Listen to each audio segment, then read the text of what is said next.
Dificuldade para encontrar estacionamento em épocas de compras para o Natal no centro da cidade. O que o Teatro José de Alencar guarda sobre a nossa história. Expulso da universidade e preso durante a ditadura militar. Conheça a trajetória de Aurísio Cajazeira, estudante de jornalismo que conclui em 2012 o curso iniciado nos anos 60. Conheça mais sobre um esporte chamado fisiculturismo. Como andam os investimentos para a produção de peças teatrais no Nordeste? Tudo isso você confere aqui no PET TV.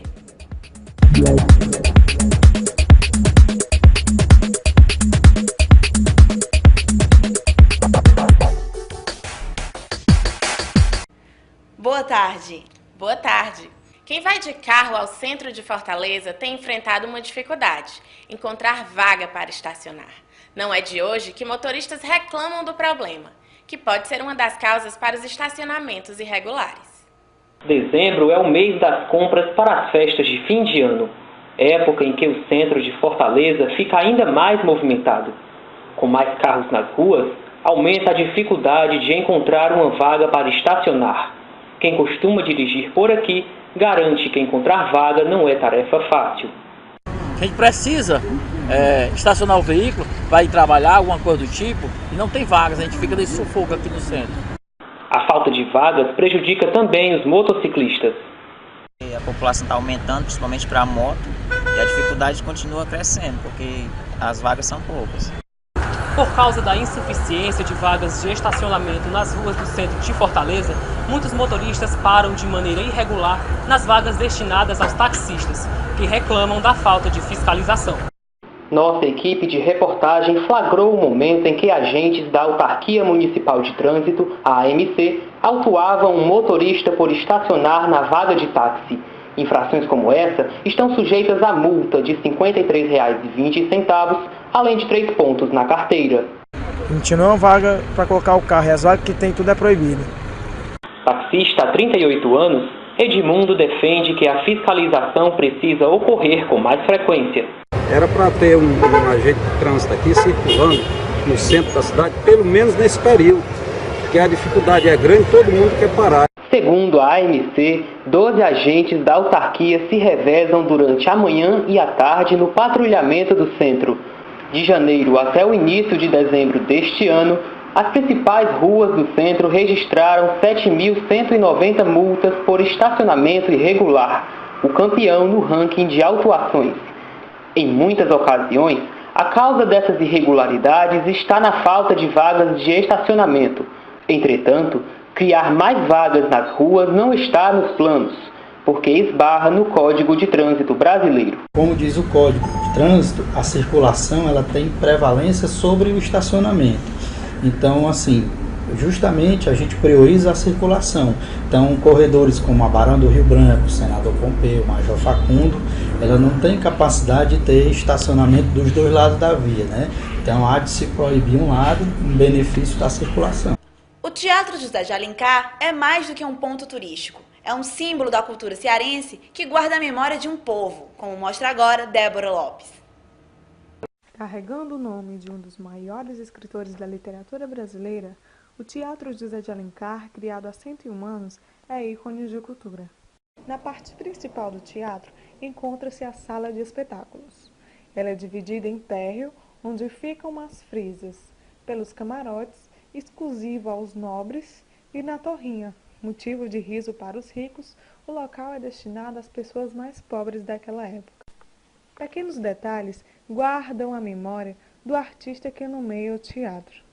Cada camarote leva o nome de um romance de José de Alencar.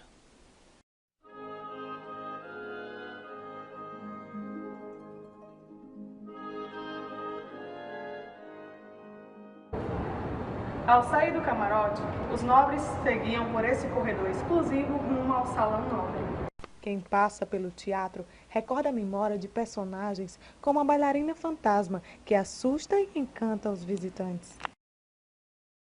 O salão nobre, também chamado de foyer, era utilizado pelos ricos para a realização de sarau. O local ainda é espaço de sociabilização com pequenos concertos e eventos particulares.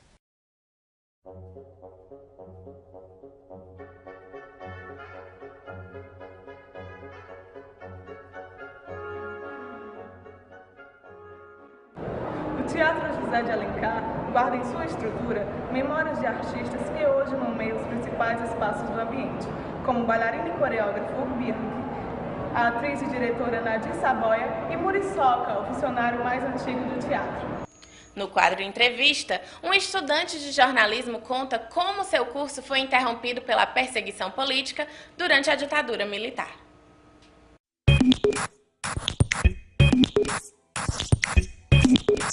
A nossa entrevista de hoje é com um estudante de jornalismo que entrou na universidade em 1967 e só irá concluir o curso em 2012.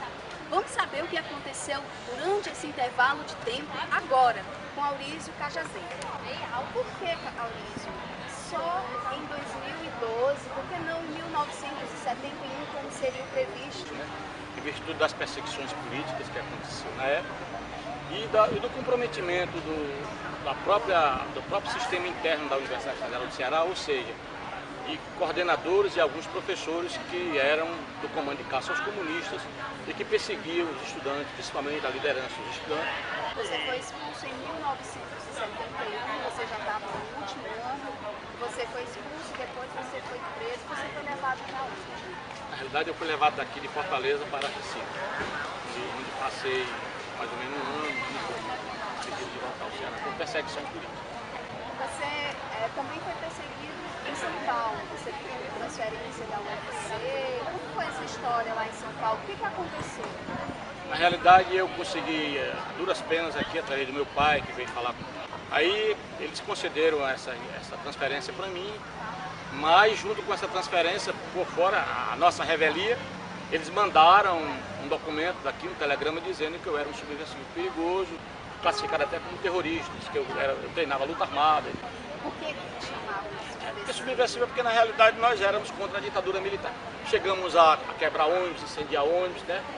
E fazer uma luta realmente intensiva e sempre com aquele lema do abaixo da ditadura. Nós não tínhamos acordo nenhum, nós não queríamos acordo com a ditadura, nós queríamos derrubar a ditadura. Essa era a questão. Em algum momento, lá na ditadura, nos anos perigosos mesmo, você esteve em algum lugar entre a vida e a morte? Estive sim, lá no DOPS de São Paulo, quando eu classifiquei 2 músicas para o Festival da Manchete e uma música chamada que era o Melô do Trabalhador, Se Arrebenta, era uma música muito forte, tinha um slogan muito forte, e na realidade eu fui preso lá, passei 14 horas no DOPS, preso, né? E só não fui assassinado, junto com outras 2 pessoas, porque o cara que substituiu o elemento que estava naquele plantão era um cearense. Aí, na realidade, ele me salvou a vida, né? Tanto é que os outros 2 companheiros, que aliás nem o nome deles eu sabia, né? Eu sei que eles estavam lá torturados também, presos, amanheceram boiando no Rio Tietê no dia seguinte, né? Eu fui salvo justamente porque o policial era um cearense. Voltando um pouco para a história do jornalismo, você foi anistiado e conseguiu voltar em 2008, né? 2008, 36 anos depois, voltou para o jornalismo. O que fez? O que ficou dessa paixão lá dos anos 60, 70, pelo jornalismo? Na realidade, essa paixão é uma paixão, digamos assim, de uma aventura do amor que eu sentia na época pela universidade. Eu sempre amei muito o ambiente estudantil. O ambiente universitário é muito bom. Agora, para terminar a nossa entrevista, eu gostaria que você cantasse aquela música Camuflagem, que é uma parceria sua com o Wilson Gomes. O Wilson Gomes chegou, inclusive, a tocar com Elis Regina. Da banda da Elis Regina. Pois é, você pode cantar pra gente Camuflagem, Aurísio Cajazeira. 1967. Grito de gente mandando e a verdade escondida na terra querida, de céu estrelado, o mundo acabado, na mente da vida, da gente traída, tudo camuflado, assim. Agora vamos de esporte. Os praticantes de fisiculturismo fazem a musculação para alcançar a melhor forma do corpo. Volume, simetria e definição muscular fazem a diferença nesse tipo de esporte, que já tem seus atletas em Fortaleza. O fisiculturismo não é um esporte muito difundido no nosso estado. Segundo a Federação Cearense de Fisiculturismo, existem cerca de 1.500 atletas praticantes desse esporte. Mesmo sem apoio, em 2011 acontecerá o 35º Campeonato Cearense de Fisiculturismo. Um dos pioneiros no estado foi José Páscoa, hoje dono do Clube Pódium de Musculação, berço dos principais fisiculturistas cearenses.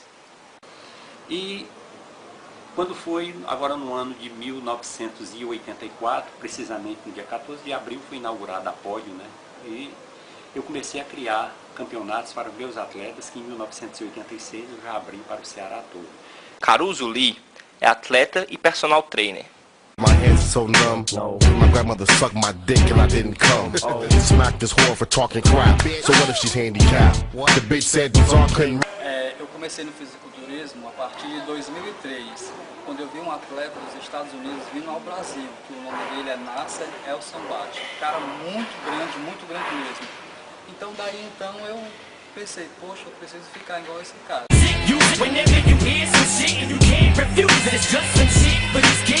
Na minha alimentação, até o período do campeonato, está sendo muito rigoroso, porque tive que cortar os carboidratos, gordura, não posso comer nada que contém carboidrato nem gordura.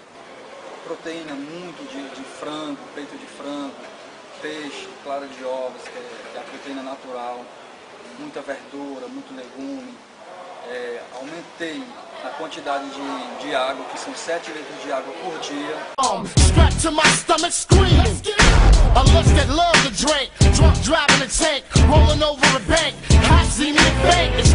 E a minha suplementação está sendo, como eu tinha dito no anterior, está sendo mais em proteína, tipo whey protein, a maltodextrina, BCAAs, glutamina, muita glutamina, mas até o campeonato é esse estresse. E depois daí, só muita massa. Artistas nordestinos pedem mais investimento para o teatro no encontro Acorda Nordeste, realizado em Fortaleza. Confira na reportagem de Ari Areia. No final de novembro, aconteceu em Fortaleza o encontro entre representantes do segmento teatral de vários estados do Nordeste com Antônio Grassi, presidente da Fundação Nacional de Artes, a Funarte. O evento, intitulado Acorda Nordeste, promete dar início ao movimento organizado dos artistas da região, com a finalidade de cobrar mais investimentos e acompanhar as ações do governo federal, se fazendo ouvir nas suas reivindicações. A Funarte divulgou no último dia 30 de novembro o resultado do prêmio Miriam Muniz de Teatro. O prêmio foi uma das pautas do encontro Acorda Nordeste em Fortaleza. Com um valor total de R$10 milhões, o prêmio abrange cerca de 111 projetos de todo o país, nas categorias de montagem de espetáculo, circulação de espetáculo ou manutenção de atividades de companhias ou grupos teatrais. A polêmica está na disparidade dos valores destinados às diversas regiões do Brasil. Enquanto que para o Nordeste os recursos somam um total de R$750 mil, para o Sudeste, por exemplo, o valor é mais que o dobro, R$1.600.000. Os nossos editais tiveram uma participação de inscrições muito grande da região Sudeste, como sempre acontece. E que a gente não pode ignorar, por circunstâncias várias da história do Brasil, o poder econômico se concentrou na região Sudeste. E isso implica numa maior população. Em São Paulo tem muito nordestino. O valor do artista ou da produção artística e cultural não é meramente um valor econômico-financeiro. A gente não pode medir demanda de projeto por tantos reais eu consigo montar uma peça. Mas tem que se pensar outros valores, o valor simbólico, o valor do investimento territorial. Outra questão levantada pelos artistas é a Lei Rouanet do Ministério da Cultura. Para Rogério Mesquita, do Grupo Bagaceira, ela não contempla o teatro de grupo. Então, a Lei Rouanet, que é o maior mecanismo de incentivo cultural que se tem hoje no Brasil, ela não atinge o teatro de grupo por um simples fato. É uma lei que atende às necessidades de um mercado, que a gente fala um mercado capitalista de fato. Quem vai definir onde é que vai ser exercitado o dinheiro público que é deixado de ser captado são os marqueteiros das grandes empresas. Então é muito mais interessante para o marqueteiro do Banco Bradesco, por exemplo, apoiar o Circo de Solé do que o Grupo Bagaceiro de Teatro. Em Fortaleza, o movimento Todo Teatro é Político mobiliza a classe artística em torno de debates como esse. As reuniões e fóruns acontecem quase semanalmente. Para conhecer mais sobre o movimento, procure o grupo Todo Teatro é Político no Facebook. O PET TV fica por aqui. Para mais informações, acesse o nosso canal no YouTube. Uma boa tarde para você. Boa tarde e até a nossa próxima edição.